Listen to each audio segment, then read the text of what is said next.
در بوی بهار جانمه این ماه شریف رمضان هم که بهار دامد به حد فصل خوبه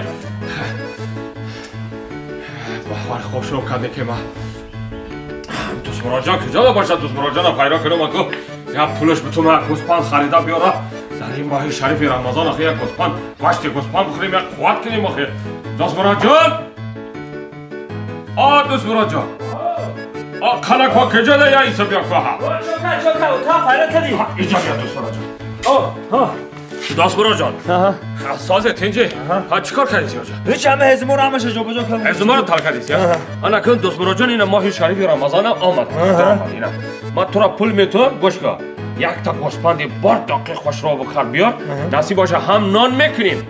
هم ماندگی شاخی ماه شریف رمضان در کم دوبریده انداخته آقاد میخوریم فهمیدی آخه گوسپند؟ یک گوسپندی بار دقیق کلان خوش را بخور بیار نصیب باشه هم نان میکنیم هم ماه شریف رمضان در میخوریم من کاکا جمعه بزرگ هفته سکو میرم حرکت مال میرم در بچه جانمه یه بچه ما علاقه کلان شده با عقل شده که خودش میدانه آخه دوست مراجعه های خوب لیکن همه خدا بوتیتا نمیگه بچه کی من گوسپند خرید رفتم دیگه نگاه سوی بشه برای چی گفت که انا میخرم بخر بوی میشیم خیلی تا هم گفت که گوسپند بخر حال یه زمان شیده که این گوسپند میخریم میره ما لیکن این خر میمونه خر برای بوی میکنه خرکو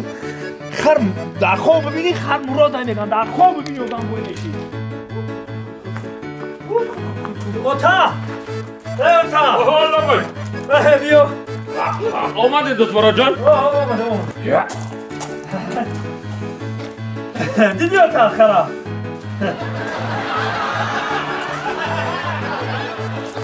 اینو اوتا دیدی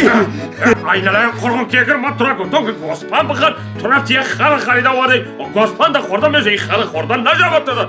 اوخی اوتا سر سامان نشم بست حوز هم چه خط سر سامان نشم من تو را یک بچه با عقل گفته رای کدام من تو را بچه با عقل گفته من تو را پول دادم که برای یک گوسپند بخور یک گوسپند بارداقه بیاد اینجا نان داره گفتم من تو را گوسپند گفتم تو رفتی یک خر آورده این خر خوردن نجابت رفتی خر حرام گرفته آورده اوخی اوتا این صاحبش میدونی چی گفت چه گفت آخه خوردن نشه آخه اوخی گفت که نبی یه سال پس گفت تو را بوی میکنه برای هم خریدی چی میکنه؟ یه سال پس بوی میکنه تو همین خر تو را بوی میکنه؟